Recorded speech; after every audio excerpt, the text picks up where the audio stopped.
நேயர்கள் அனைவருக்கும் என் அன்பு கலந்த வணக்கம். வாரந்தோறும் உறவுகள் என்ற தலைப்பில் வெவ்வேறு உபதலைப்புகளில் நான் என்னுடைய கருத்துக்களை உங்களோடு பகிர்ந்து கொண்டு வருகின்றேன். சென்ற 8ஆம் தேதி, அதாவது வியாழக்கிழமை, எங்களுடைய நேரம் கிட்டத்தட்ட இரவு 10-10:30 மணி, வத்திக்கான் சதுக்கத்தில் லட்சக்கணக்கான மக்கள் கூடியிருந்தார்கள். 3 முறை கருப்பு புகை வந்தது. 4ஆம் முறை வெள்ளைப் புகை வந்தது. விரைவாக வந்துவிட்டது. மக்கள் எல்லாரும் ஆர்ப்பரித்தார்கள். கரகோஷம் போட்டு ஆர்ப்பரித்தார்கள்.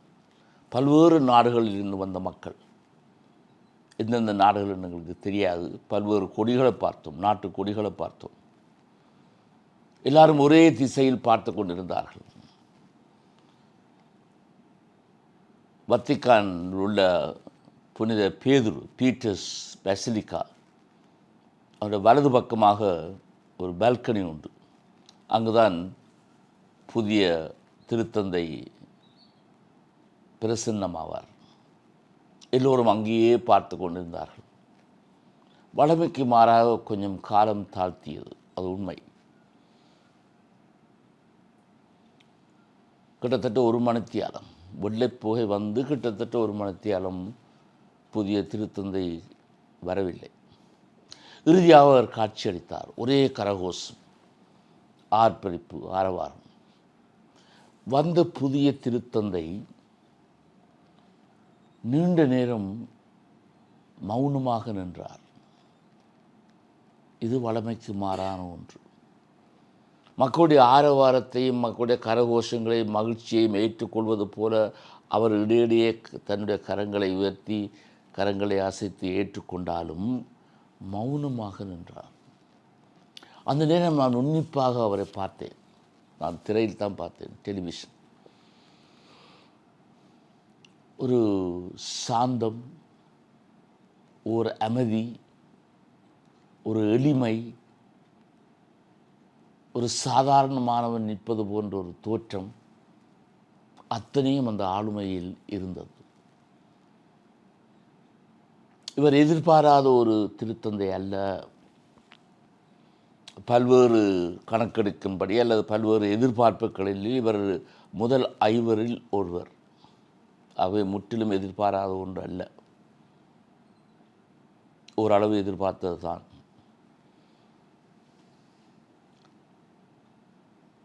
இறுதியாக அவர் சொல்லிய முதல் வசனம்,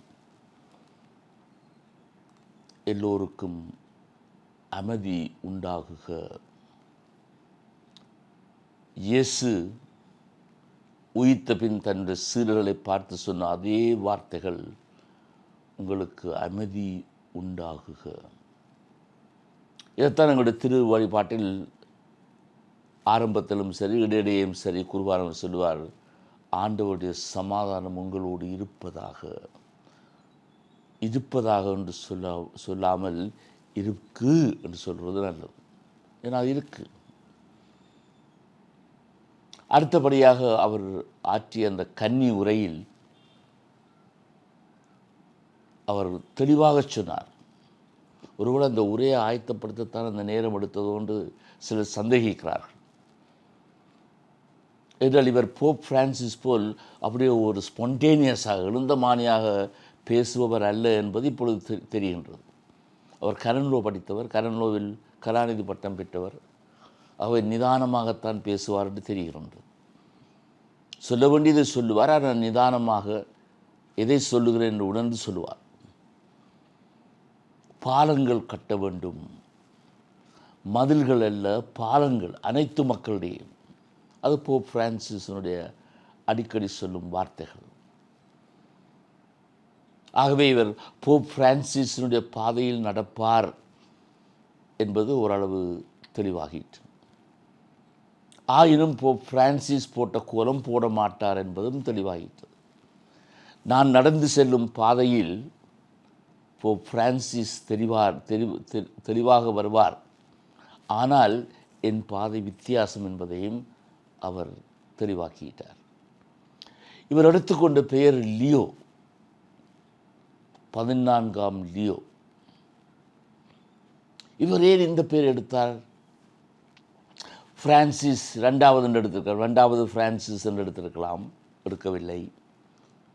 17ஆம் பெனடிக்ட் என்று எடுத்திருக்கலாம், எடுக்கவில்லை. 3வது ஜான் பால் என்று எடுத்திருக்கலாம், எடுக்கவில்லை.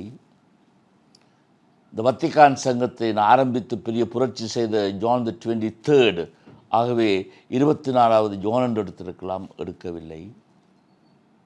ஆனால் யாரும் எதிர்பாராத ஒன்று 14ஆம் லியோ. அப்போ உடனே நாங்கள் 13ஆம் லியோவுக்கு போக வேண்டியே இருந்தது. போனோம், நான் போனேன். 13ஆம் லியோ கிட்டத்தட்ட 134 வருடங்களுக்கு முன்பு ஒரு சுற்றுமடல் எழுதினார், ரேரும் நோவாரும். அதை தமிழ் சொன்னால் புரட்சிகரமான மாற்றங்கள். கத்தோலிக்க திரு அவையில் முதலாளித்துவத்துக்கு எதிராக தொழிலாளர் சார்பாக நின்று எழுதப்பட்ட ஒரு மடல். முதலாளி வர்க்கத்துக்கு எதிராக தொழிலாளர் பக்கம் நின்று எழுதப்பட்ட ஒரு மடல். முதலாவது சமூக இயல் புரட்சி என்று சொல்லலாம், the social teaching of the church. அதுக்கு அடிப்படையாக இருப்பது அந்த ரேரும் நோவாரும். ஆகவே அந்த பாதையில் தான் நான் நடப்பேன் என்று அந்த பெயரை எடுத்து எங்களுக்கு சொன்னாரோ தெரியவில்லை.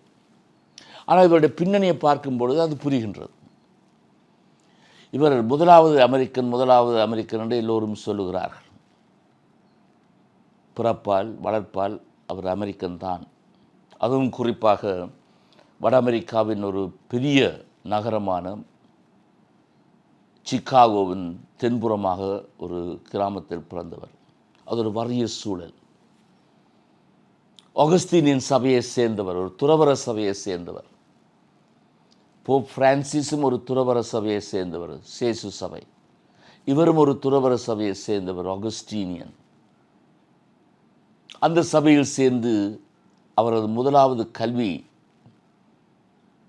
ஆகஸ்டீனியன் பல்கலைக்கழகமாகிய வில்லுனோவா பல்கலைக்கழகத்தில் கணிதவியலில் முதல் பட்டம் பெற்றார், பேச்சுலர்ஸ் டிகிரி. பின்னர் இறையியல் படித்து கனன் லா, அதாவது திருச்சபையின் சட்டம், அதில் கலாநிதி பட்டம் பெற்றார்.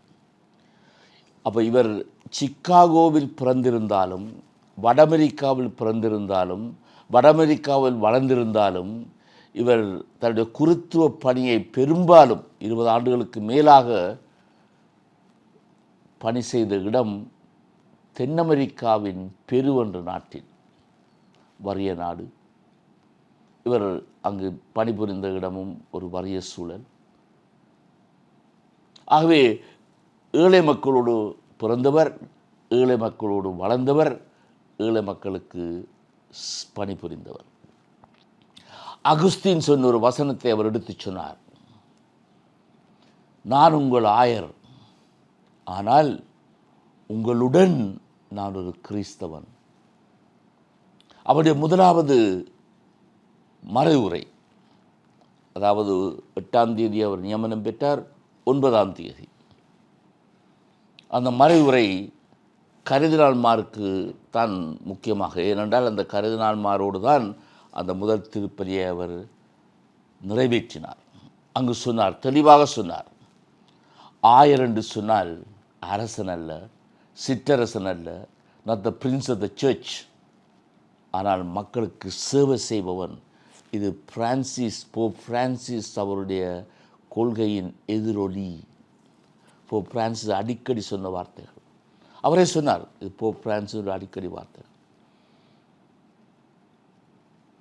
அந்த ஏழ்மையும் எளிமையும் அவரில் தோன்றியது, ஆளுமையில் தோன்றியது. ஆகவே அவர் அந்த காட்சி கொடுத்த நேரம், பால்கனியில் காட்சி கொடுத்த, அவர் நடந்து வந்ததை காட்டினார்கள், அந்த காட்சி கொடுத்ததை பார்த்தார்கள். அவர் புதிய திருத்தந்தையினுடைய உடையை உடுத்திருந்தாலும் ஒரு திருத்தந்தை என்ற ஒரு உயர்வான இடத்தில் இருப்பது போல தோற்றத்தை தரவில்லை என்ற ஒரு ஆளுமை அந்த உடைக்கு அப்பால் தெரிந்தது. இவர் போப் பிரான்சிஸை அவருடைய பாதையில் தொடர்ந்து நடப்பாரா? இல்லை, அதுவும் தெளிவு. போப் பிரான்சிஸினுடைய புரட்சிகரமான செயலை எதிர்த்து போக மாட்டார், அல்லது திருச்சபையை பின்னிழுக்க மாட்டார். 16ஆம் பெனடிக்ட் அல்லது ஜான் பால் II செய்தது போல பின்னிழுக்க மாட்டார். முன்னோக்கித்தான் செல்வார், ஆனால் நிதானமாக செல்வார்.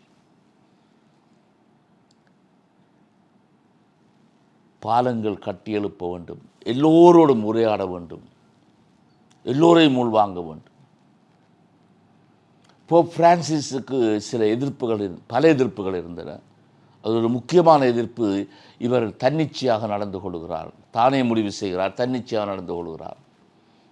அதற்கு பதில் கூறுவது போல தன்னுடைய முதல் மறைவுரையில், அதாவது திருத்தந்தையாக வந்தபின் அவர் முதல் வழிபாட்டில் மறைவுரை செய்த பொழுது இன்னொரு விடயத்தை தெளிவாக்கினார். கர்தினால்மாரை பார்த்து சொன்னார், திருச்சபையினுடைய எதிர்காலம், திரு அவையை நாங்கள் முன்னோக்கு எடுத்துச் செல்வதாக இருந்தால் நீங்கள் எல்லோரும் என்னுடன் பயணிக்க வேண்டும். கொலாபரேட்டிவ் லீடர்ஷிப், கூட்டு தலைமைத்துவம். ஆகவே போப் பிரான்சிஸ் அவர்களுக்கு சொல்லப்பட்ட அந்த எதிர்ப்பு, அதுக்கு பதில் சொல்லுவது போல தன் உரையை அவர் சொன்னார்.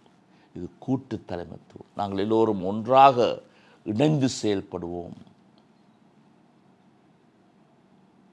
இவரை பார்க்கும் பொழுது சில விடயங்கள் தெளிவாகின்றன. ஒரு 10 விடயங்களை நான் எடுத்து சொல்லுகின்றேன். முதலாவது, இவர் அமெரிக்கன் தான். ஆனால் வத்திக்கானுக்கு சென்றபின் கடந்த 2 வருடங்களாக அங்கு பணியாற்றிய பொழுது இவரை பற்றி சொல்வது என்னென்றால், இஸ் லெஸ் அன் அமெரிக்கன். அதாவது உண்மையான அமெரிக்கன் போல இவருடைய தோற்றம் இல்லை, அந்த வீராப்போ அல்லது அந்த ஆதிக்கமோ அவரிடம் இல்லை. Less an American. இரண்டாவது, பிரான்சிஸ் அவர்களால் அன்பு செய்யப்பட்டவர், அவருடைய மதிப்புக்குரியவராக மாறினார். போப் பிரான்சிஸ் தான் இவரை கர்தினால் ஆக்கினார். ஆகவே போப் பிரான்சினுடைய செயல்பாடுகள் எல்லாம் அவருக்கு தெரியும், நன்றாக தெரியும், ஒத்துழைத்தவர். மூன்றாவது, அகஸ்டின் துறவற சபையை சேர்ந்தவர். அதை நான் ஏற்கனவே கூறியிருந்தேன். அந்த சபையினுடைய முதல்வராக 10 ஆண்டுகளுக்கு மேல் பணிபுரிந்தவர். 50 நாடுகள், அதாவது எங்கெங்கு அகஸ்டின் சபையினர் பணிபுரிகிறார்களோ அந்த 50 நாடுகளுக்கும் சென்றவர். அதில் 2 மாநிலங்கள், ஒன்று கேரளா, 2வது தமிழ்நாடு, இந்த 2 நாடுகளுக்கும் இருமுறை வருகை தந்தவர். இப்படி அவர் செல்லும் பொழுதெல்லாம் அந்தந்த நாட்டுக்கு உரிய மாதிரி அந்த நாட்டு மக்கள் எப்படி வாழ்கிறார்களோ, அந்த நாட்டு குருக்கள் எப்படி வாழ்கிறார்களோ அதற்கேற்ப தன்னை மாற்றிக்கொண்டார் என்று சொல்லுகிறார். இது சாதாரணமானவனாக. ஆகவே தலைமைத்துவ அனுபவம் நிறைய உண்டு. இவர் ஒரு மிஷனரி. அதாவது தன்னுடைய நாட்டை விட்டு, வட அமெரிக்காவை விட்டு, சிக்காகோவை விட்டு ஒரு வறிய நாட்டிற்கு நற்செய்தி சொல்லுவதற்காக, நற்செய்தியை பரப்புவதற்காக சென்ற ஒரு மிஷனரி போப். மிஷன் என்று சொன்னவுடன் ஒரு சிலருக்கு சந்தேகங்கள் வரலாம். என்றால் சில தவறுகள் நடந்தது உண்மை. மிஷன் என்று சொன்னவுடன் இவர்கள் மதம் மாற்ற வருபவர்கள் என்ற ஒரு எண்ணம் சிலருடைய மனதில் உண்டு. சில இடங்களில் நடைபெற்றிருக்கின்றதை நாங்கள் ஏற்றுக்கொள்கிறோம். ஆனால் இன்றைக்கு நாங்கள் அது அப்படி பார்க்கவில்லை. இவர் சென்ற இடம் ஒரு கத்தோலிக்க நாடு. அங்கு பேசும் மொழி ஸ்பானிஷ். அந்த மொழியில் நன்றாக பாண்டித்தியம் பெற்றவர். அது 20 வருட காலத்துக்கு மேலாக அங்கே வாழ்ந்த காரணத்தினால் அந்த குடியுரிமையை கொடுத்திருக்கிறார்கள். அவர் டுவல் பாஸ்போர்ட் ஹோல்டர். எப்படி போப் பிரான்சிஸ் ஒரு இத்தாலியனோ, அவர் இத்தாலியன், அவருடைய பெற்றோர் இத்தாலி நாட்டை சேர்ந்தவர்கள். ஆனால் அங்கு நடைபெற்ற முசோலினுடைய கட்டுப்பாட்டுகள் கஷ்டப்படாமல் அவர்கள் ஆர்ஜென்டினா சென்று அங்கு வாழ்ந்தவர்கள். அவர் இத்தாலியன் ஆர்ஜென்டினியனாக மாறினார். இவர் வட அமெரிக்கனாக இருந்தாலும் ஒரு பெருவியனாக மாறினார். 2 பேருக்கும் சில ஒத்த குணாதிசயங்கள் உண்டு.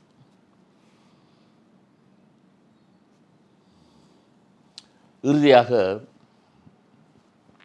இவருக்கு டென்னிஸ் விளையாட்டில் ஒரு ஆர்வம் உண்டு.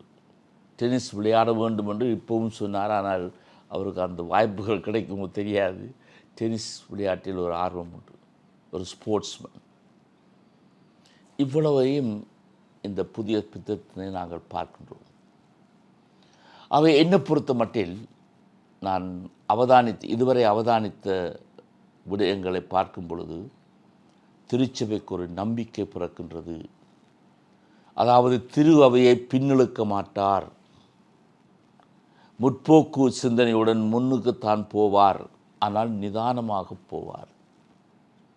அதான் அவர் இடதுசாரியும் இல்லை வலதுசாரியும் இல்லை, ஒரு நடுப்பாதையில் போவார் என்பது தெளிவாகிற்று. அவருடைய கன்னி உரையிலும் சரி, அவருடைய முதல் மறைவுரையிலும் சரி அதை பார்க்க தெரிகின்றது. ஆகவே என்னை பொறுத்த மட்டில் இந்த புதிய திருத்தந்தை 14ஆம் லியோ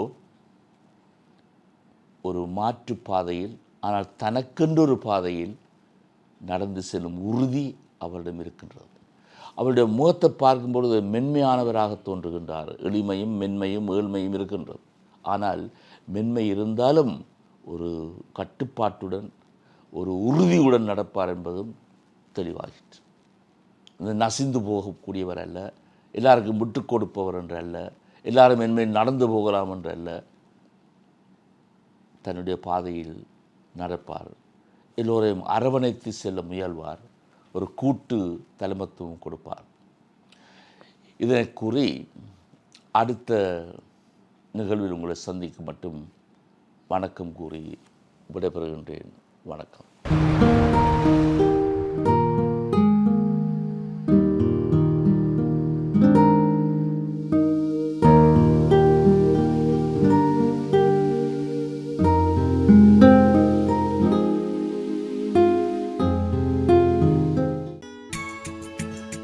ஹோலி மேடையில் புத்தம்புது நிகழ்ச்சிகளை உடனுக்குடன் பார்த்து மகிழ எமது ஃபேஸ்புக் மற்றும் யூடியூப் பக்கத்தை லைக் செய்யுங்கள்.